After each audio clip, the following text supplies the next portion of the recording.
It's the My First Gig podcast, whoa. Sharing stories of first gigs and shows. Comedians sharing their memories. The fun and entertaining, exciting and crazy. With Dwayne Dugan as your host. It's the My First Gig podcast, here we go. Hello and welcome to the My First Gig podcast with me, Dwayne Dugan, your favourite world famous podcaster. Hope you're all getting on good, guys. Back again, episode 5 of season 2, the isolation interviews. What's there to say? Don't want to keep banging on saying that we're still here, but we are still here. So I hope you're having fun, guys. Hope you're keeping busy, hope you're keeping well. It's getting to the point now where we're starting to realise, look, this isn't a couple of weeks in the house. This is, for better or worse, this is our life for the foreseeable future. And I don't want that to sound like a downer. It's more of a trying to make the most of the situation we're in. I think we have to realise we have to basically resume now under the circumstances rather than wait for the previous to return. And I'm starting to feel that a bit myself. The first couple of weeks, first month even, it's just like, right, waiting to get out. And now when we look at the situation going on, it's like, no, look, let's start acting now. So look, maybe this podcast is going to go on weekly forever. Who knows? If you're enjoying them, I'm going to keep them going. I'm certainly enjoying talking to these people. It's giving me a chance to talk to people who, wouldn't cross my path usually. And today's guest is no different. Today's guest is Kate Willett, star of Netflix's comedy lineup. Her 15-minute special is on there. Performances, thankfully, before all this went down, on the Stephen Colbert show. Host of the Reply Guys podcast, Comedy Central, much, much more. Check her out at Kate Willett on Twitter and at Kate.Willett on Instagram. So yeah, as I was saying, I've started trying to be productive now, and it's like, right, let's try and start. Not going to be able to work for some time, so let's try and see if there's work out there. Started trying to eat better. Started going for walks. Yeah, there was a comedian based here in Dublin, Jerry McBride, did this thing called hashtag 100 Days of Walking. Maybe it's a popular thing that he joined. He was my only exposure to it. And he shared a before and after picture. I think he started on like New Year's Day. So I'm guessing we're 100 or so days into 2020. And he just shared a before and after photo. And he looked fantastic now. And it's like, I asked him, what are you, you're just walking. I struggle with exercise. And I try, I lose weight basically once every 6 months, and I lose a ton of weight. I'm like, oh, I did so good. And then for the next 6 months, I put the weight back on, and I'm like, oh, how am I back to where I was? And it's the biggest part. Obviously, the diet's the biggest part, but I can't get on board with exercise. I'm either busy, or at least pretend to be busy. I'm very lazy. So going out and running, it's very hard for me to get motivated for that. Physically, I'm not the fittest. So I want to run as much as I can. I don't want to just run a little bit until I can get better. I want to do as much as I can now, and my fitness doesn't allow me to, so then I get bored or I overdo it and then I hurt myself. My ankles have been dodgy for the last 2 years, and then I stop. And so I looked at this 100 days of walking and been like, right, he's lost all this weight just from walking. He said he walked an extra 2 or 3k every single day without fail, but obviously in turn that meant that he wasn't staying up to 2 a.m. eating junk food or maybe a few less beers and stuff like that. So I spent the last little while eating a bit better, or at least consciously just looking at what I'm eating. And now I've started this 100 days of walking thing. Because I'm thinking, right, even when I can't run, I can walk. So there should be no day that I can't go do this. Unless, of course, I break my leg or something. So I've been going out doing 4 or 5k walks, and surprised that, that my little app is saying, oh, you're burning calories. And it's like, all I did was just walk from one place to the other. Chuck the podcast on. Maybe you can chuck on the My First Gig podcast. Why, hey. And off I go. It's nice. Admittedly, it's 8:30 on day 5, and I haven't done it yet, and I don't want to. So 5 days in of 100, I'm already like, that's enough for me, Captain. But I'm gonna go do it. Gonna pop this episode up now, have a bit of chicken, and head out on my walk, listen to a podcast, and then come back, have a shower, get out an early night. Try and do it before 8:30 tomorrow. So if you're doing little things to try and resume life, or even just make the most of what's going on, do let me know at My First Gig Pod. You can follow me directly. I'm Dwayne Dugan, your world famous podcaster. Yes, I'm going to say that every time I say my name. The world famous podcaster at Dwayne Dugan. But sure, look, why don't you pop on your shoes, head on out for a walk, get some fresh air. We're allowed to head out for little bits of exercise. Stay safe. But while you do it, have a little listen to my first gig with Kate Willett. So right now I am quarantining in Brooklyn, and New York is kind of the epicenter for this thing for the virus in the United States. And so right now, like, I'm pretty much just staying in my house, like not really going anywhere, except occasionally to the grocery store every couple of weeks or something like that, or maybe for like a short walk here and there. But yeah, it's pretty much just been in my house with my boyfriend, and there's not a ton going on, to be honest with you. How are you passing the time?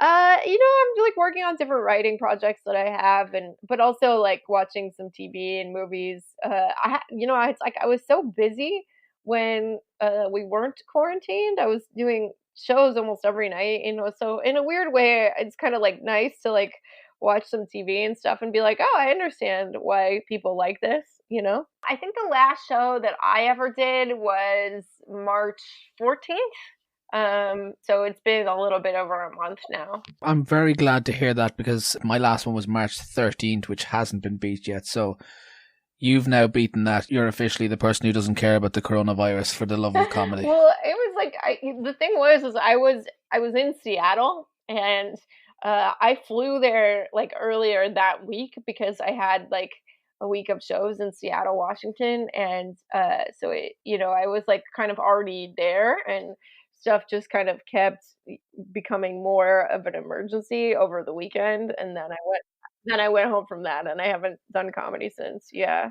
How are you finding not being on stage, or is it probably the longest you've gone without gigging, is it? I think so, yeah, definitely, since I started. Yeah, I took a trip for like 3 weeks once in 2014. I traveled to India, and I only did comedy once while I was there. Yeah, but other than that, I think this is the longest I haven't done stand-up. And do you think people are going to want to watch comedy? Do you think it's like, what do you think comedy's going to look like when we get out the other side? I really don't know. I mean, I just, I have no idea how long it's going to be or how it's going to change things. I mean, I would imagine that there's going to be like some different types of venues emerging and stuff like that, because I think, unfortunately, a lot of like comedy clubs and smaller theaters and stuff may not make it through this time. I really hope they do, and I'm trying to do my part to support and donate where I can. But depending on how long this lasts, there's definitely a chance that we live in a world with less comedy clubs, and where people are kind of doing more shows at houses and kind of alternative venues, maybe bars still. I imagine bars would reopen, even if they're not the same ones, different ones, but it's definitely going to look different. But I think that people will go to stand up. I mean, definitely, I think stand up will come back around when there's a vaccine, but I don't know to what extent it will come back before then. Yeah, whatever about, like, say, weddings or graduations or kind of things like that, I think comedy's quite skippable until it's safe. I think so too, probably. But it's also like, I mean, I was also thinking about it, and if people go to bars, like there's definitely a lot of shows at bars, and people are still going to want to go drink. That's definitely true. So I think it's possible that there'll be like some kind of smaller shows at bars that happen in the interim. I'm not sure. Cause people are still going to want to go drink and try to like meet people to have sex with, and that whole thing. No one's putting that on hold for longer than they have to, I think, fortunately or unfortunately. So it's possible that comedy does come back in like a reduced way before then. Well, we're here to chat about your first gig, but before we do, if I say, what's your first memory of comedy, what comes to mind for you? Oh, I think probably Steve Martin. When I was a little kid, my parents were really into Steve Martin. And do you know him? He was on the show Saturday Night Live. Oh, yeah, of course. Yeah, and he had this song called King Tut, about this Egyptian pharaoh, and he had like a little dance that went along with it. And my parents told me about this when I was little, and I was, I don't know how old, 4 or 5 or whatever. And I just thought that this was hilarious because I was learning about King Tut, in school too, and or Tutankhamun, I guess was his full name, not to be disrespectful. But yeah, that definitely was something that I thought was so funny when I was a little kid. What about stand-up then? Would you have learned more about stand-up as you kind of got older and then maybe come across stuff like Steve Martin? Well, I watched a lot of stand-up when I was in high school because I had a TV in my room, and I used to watch like Comedy Central late at night, and I really liked like Margaret Cho and Caroline Ray and Laura Keitlinger. I remember also like Nick Swardson and stuff. Yeah, and so that was definitely probably watching comedy specials on TV late at night. Yeah. Is that where you would have like kind of discovered stand-up? Because I guess everyone kind of discovers it in a weird way or a different way. Yeah, I think that was where I discovered it, and I didn't really even think about it as like something that like I could ever do. Like I don't know, it just didn't seem like something that you could just like start doing, you know? What about like going as an audience member? Did you ever go seek out comedy that way? Uh I don't think I actually saw live stand-up until I started doing stand-up, to be honest with you. Okay. Which is so weird, I guess, but It's quite common, you actually. really? Oh, okay. Yeah, I saw a lot of theater. I did like a lot of plays, and so I would go see live performance all the time, but mostly like serious theater. And then sometimes I would see like one-person shows that were kind of like in the middle of it, of like kind of stand-up and theater. Like there's this actor, John Leguizamo, who did a bunch of like one-person shows. He's really talented, and I definitely saw a couple of his performances when I was like in high school. Yeah. Did you say that you did plays yourself? Yeah. Yeah. Okay, so performance, been performing. When would that have come into your life? I think I was doing plays like ever since I was tiny, tiny. It was like always something that I was involved in. Elementary school, junior high, high school. I always really loved to do that. Yeah. So yeah, been performing since a young age.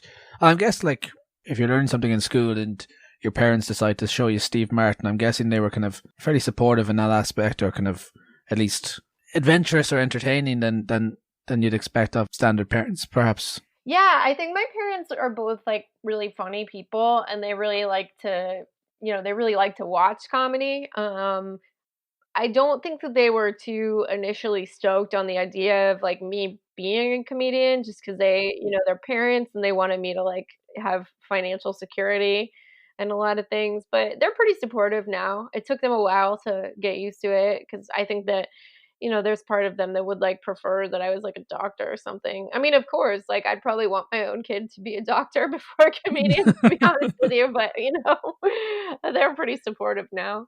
Yeah.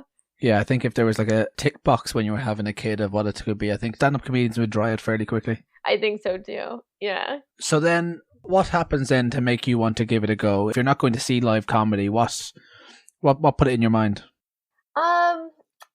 So I was actually in school for acting. I was like, I was attending theater school in Chicago, and I was having a really bad time.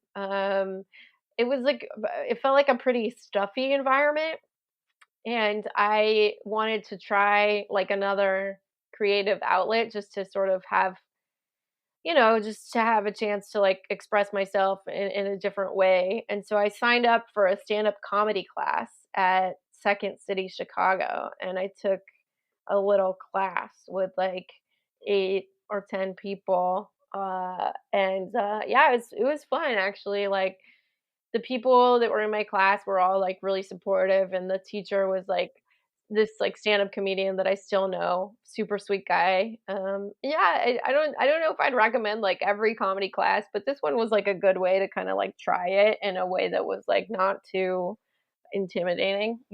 What age would you have been at this time? I don't remember exactly, but like sometime in mid-20s. Yeah. Mid-20s and studying acting. Was that an improv class or that was a stand-up class? It was actually a stand-up class. I have taken improv classes before. They definitely made us do that all the time in theater school, But this was like a straight-up stand-up class. And so we would like, he would give us like a kind of like genre, like one week we'd work on like one-liners, and you'd come back and, say your one-liners, and then people would in the class would give you some feedback or whatever. And it was really supportive. I don't know. I liked it actually. I went through a stand-up class and it was very much not that. It was just, do you have an idea? I'll tell you what's good and what's not. Yeah, I've definitely heard that was like from anyone I knew besides me who took a stand-up class that started comedy. I think everyone else had a pretty bad experience, so I'd be like hesitant to like recommend taking a class or something. But my experience was good.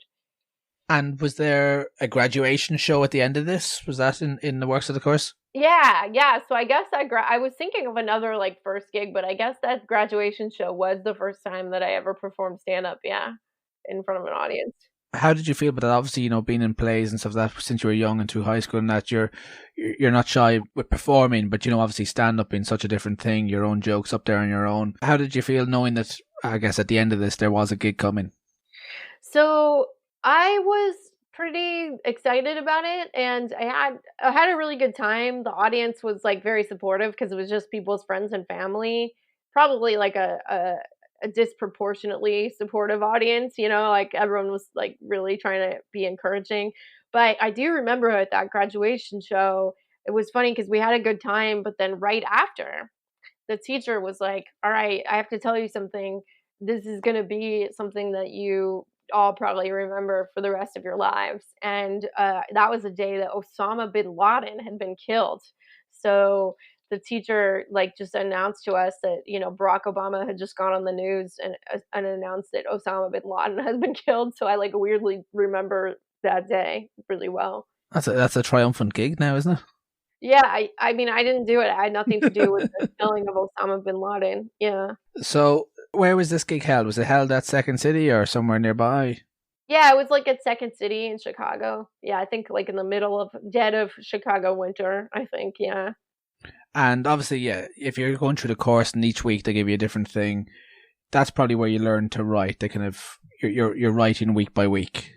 Yeah, I mean, I think by that time I had like been like kind of keeping notes of things that I thought were funny and stuff, like I don't even know what for, but just I like kind of had it in my mind for like maybe a year before that I was going to like try stand up one day, so. Okay. Was that just that was that same thing of, wanting a different avenue and kind of somewhere else to be creative? Yeah, I think so. And I mean, I always like was like kind of annoying at parties. I would want to like tell everyone like a story for a long time and stuff, especially like when I was drunk, I would like really want to just, monopolize everyone's time telling some ridiculous story. And people were like, okay, Kate, you need to not drink so much, but you should try doing stand up actually. How much time were you talking that first gig? 5 minutes or so? I think, yeah, probably somewhere between 3 and 5 minutes. Might have even been like 3. Yeah. So what style did you go with then for that first show? Do you remember? If you were exploring all these different styles in the weeks leading up? I don't think I told any stories. I think I like had like a series of jokes, Could have one after the other, yeah. Yeah. Is it everybody in the class on this show? I think most people. I think there were a couple people that didn't want to, but I think it was almost everyone, yeah. And whereabouts in the lineup were you that night? Early, late, middle? I don't know. That part I don't remember. Yeah. And what about the host? Would that have been the teacher? Yeah. And what was their name? His name is Dan Telfer. He's still a comedian that performs. Sweet guy. Yeah. Tell me about that night. You're saying there's a lot of people there bringing their friends and family.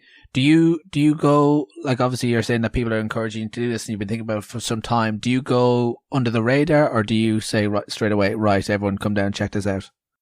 I didn't invite anyone. Yeah, I didn't invite anyone that I knew. I didn't invite anyone to shows for like a long time after that. I kind of like secretly did comedy before I even told any of my friends about it. Yeah. What do you reckon the method behind that was? I think that I just felt like if I bombed that it would be okay as long as no one who I knew in real life knew about it, Well, that's interesting. It shows, I guess, you kind of care how it goes and stuff like that, but rather than just going, right, I'm going to go do this. It's going to be fantastic, which is probably what a lot of people don't think about it earlier on. Yeah. Yeah. I mean, I also I'm from California and I was in Chicago during that time. And so I was away from a lot of people that I knew, and I think that actually kind of helped me like be like brave enough to start stand up, because it was just like, I don't know, I just, less people that I cared about embarrassing myself in front of, because I barely knew anyone there. Tell me your memories of that night. Did it go well? I actually think it was the afternoon, Okay. and it was like probably 3 or 4 in the afternoon, maybe. I don't know, maybe 5 or 6, I don't know. Um, but it was not nighttime yet. And I think it was, yeah, it was fun. It was like, I mean, my whole class was really supportive, so we like kind of all did this thing together. And then it was yeah, I'm trying to think. I don't know. Maybe there were maybe like 20 people there. It was just like kind of a fun thing, because it was like we had all kind of made friends with each other, at that point. Yeah. So it was just, I actually am still kind of friends with some of those people. Oh, that's very nice. Yeah, and I think a couple of them still do comedy. So I remember there's this one guy that I was friends with. I kind of lost touch with him, but I'd love to get back in touch with him, because he was a really super sweet guy, and his name was Ranjit, and he was really really funny. He like was just starting stand up too, but he had done improv for a long time, and I definitely remember that he was like very encouraging, and so he like told me after the class, he was like, yeah, like I think that you really like have a knack for this, and you should keep going. And I didn't really know if I was going to keep going, but then uh after that summer, like I got kicked out of grad school, because I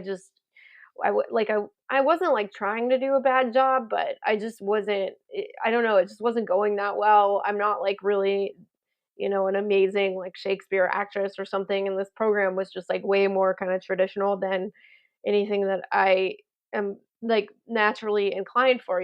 So then I ended up like driving back across the country to California after school was over, and I was like really depressed. I didn't know what I was going to do with my life really. And then I like had that memory. I was like, well, that show was like really fun. And then so I started like signing up for like open mics in San Francisco.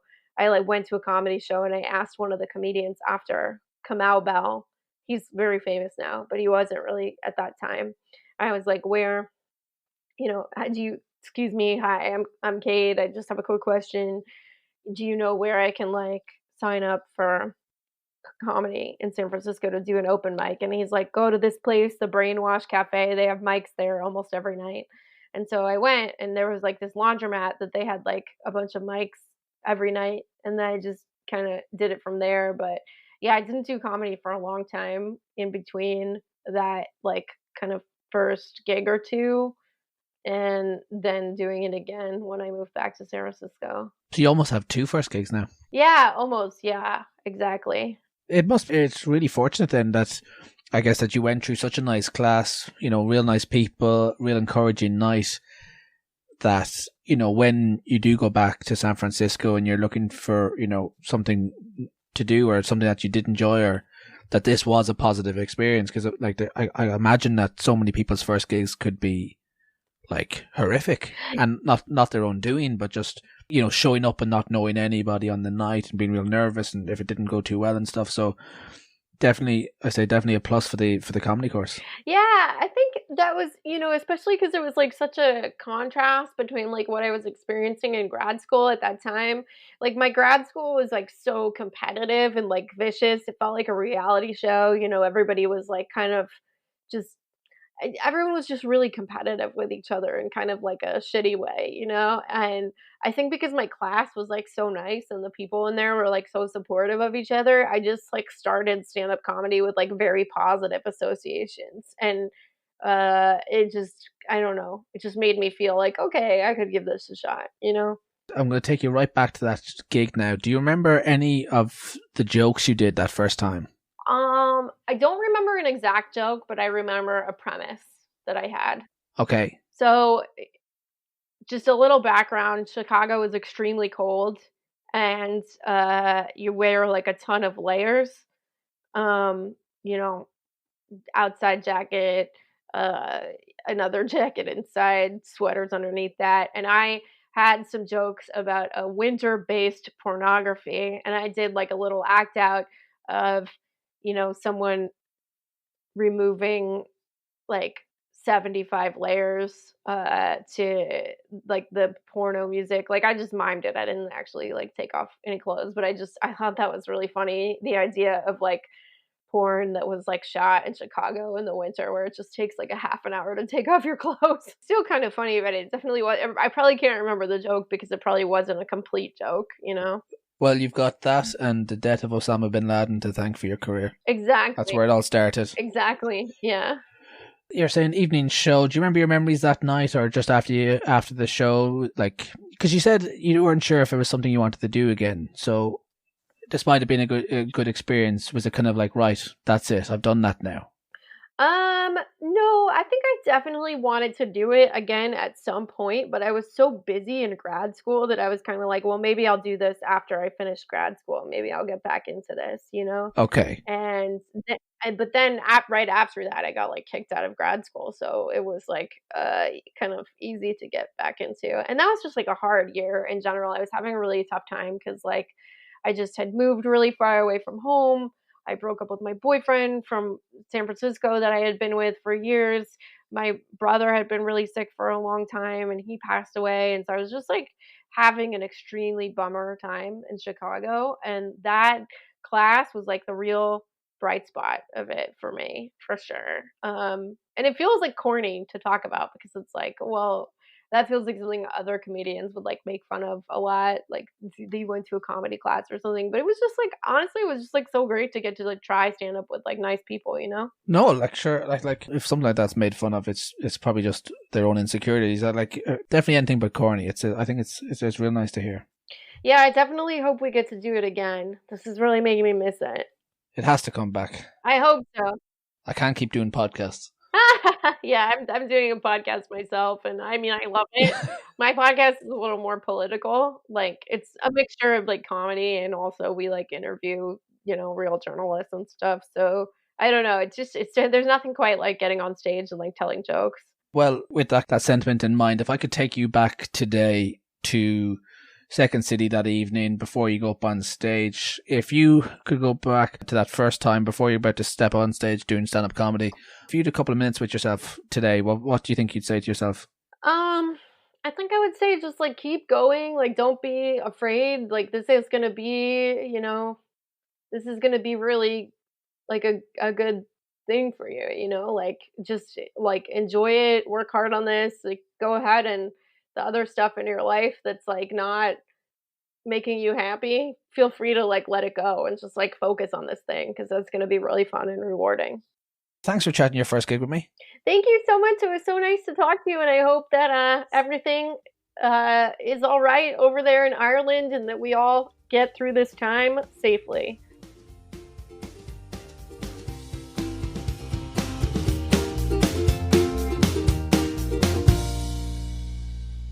And that's a wrap, guys. Thank you for joining us. Really enjoyed that chat. Hope you did too. And I liked, it's come up a couple of times in these few episodes that I'm doing. I think Todd Barron mentioned it, Adam Kate and Holland mentioned it, and now Kate mentioned it when when you're talking about, looking back nostalgically on these events, which what these chats do. You kind of realize how pivotal and important they were. At the time, you don't know where you're going next, so you can't decipher how important that situation is, but looking back now going, wow, that was really pivotal. And when you realize it's like your life's work, it's your career, it's something you love to do, you should be allowed to express it. And there's this fear, I think, of expressing that we're meant to be too cool for school kind of a thing. But no, let's admit that we love this stuff and that it's important to us, especially in this time that's now been taken away. If you're listening to this, you're either a comedian yourself, you're a fan of comedy, or a fan of these comedians. And I think that's enough to say that this matters a certain amount to you. Otherwise, you're probably not listening to this, or you're wondering, here, how in the hell am I listening to this gobshite? Yeah, we all love it. We miss it dearly. And, maybe when we return, let's not be afraid to say how much we love it and how important it is and how much we love getting up on stage and making people laugh and how much you might love going to a show and getting a break from whatever's going on in your life and how we could do with a night out for a comedy show right now. I'm certainly not going to take it for granted again because it's very easy to become complacent or just get a bit bored of the routine sometimes. And I would love to know that I'm gonna go do a show tonight. It'd be great. So yeah, maybe go online, check out some comedy specials, and have a laugh, have a little break away from everything that's going on. As I said at the top of the show, let me know what you're doing to keep proactive, to keep yourself from going insane. At My First Gig Pod, if you want to get in touch, or with me at Dwayne Dugan, the World Famous Podcaster. And please subscribe, tell your friends, go rate it. There's a few ratings. I'd love a rating. It helps it boost up, in these early months of the podcast, still trying to get it off the ground. So your help is vital. Guys, Kate Willett was a great guest today. Go check her out at Kate Willett on Twitter, at Kate.Willett on Instagram. Check her out on Netflix on the comedy lineup, or her podcast, The Reply Guys. And until next week, have fun. Keep sane. I really wanted something cool. I'm riffing right now. I wanted something cool and rhymey to end that, and I have nothing. So next week I'll come prepared. I'll see you then, guys. Cheerio. It's the My First Gig podcast. Whoa. You've just listened to the My First Gig podcast with Dwayne Dugan. New episode every Wednesday. You've been listening to a Cherry Podcast Network production.